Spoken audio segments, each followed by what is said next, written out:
भगवान ने कुत्तों से कहा, मैं तुम्हें 20 साल की जिंदगी दे रहा हूं जिसमें तुम्हें दिन रात भौंकना होगा। कुत्तों ने कहा, 20 साल बहुत लंबा समय है, आप हमें मात्र 10 साल की जिंदगी दे दो। भगवान मान जाते हैं। फिर भगवान ने बंदरों से कहा, मैं तुम्हें 20 साल की जिंदगी दे रहा हूं जिसमें तुम्हें लोगों को हंसाना और कूद फांद करना होगा। तो बंदरों ने भी कहा, 20 साल बहुत ज्यादा है, आप हमारी उम्र भी कुत्तों की तरह 10 साल ही कर दीजिए।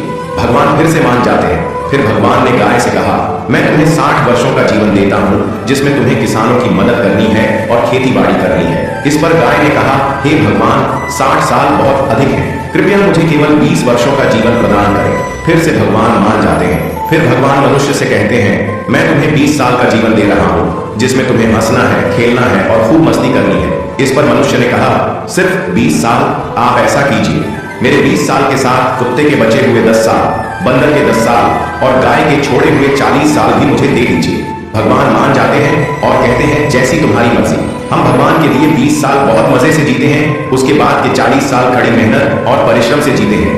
फिर बचे हुए 10 साल बंदरों की तरह हम कूद फान करते हैं और आखिरी बचे हुए 10 साल हम घर के बाहर कुत्तों की तरह बैठकर पूरी दुनिया पर भौंकते हैं। हो सकता है जिंदगी का सच ना हो, पर कहीं ना कहीं इसमें सच्चाई भी छुपी हुई है। हम भगवान के लिए 20 साल बहुत मजे से जीते हैं। अगर आप भी इस बात से सहमत हैं तो यस जरूर लिखें और इसी तरह की कहानियों के लिए हमारे पेज के साथ जुड़े रहिए।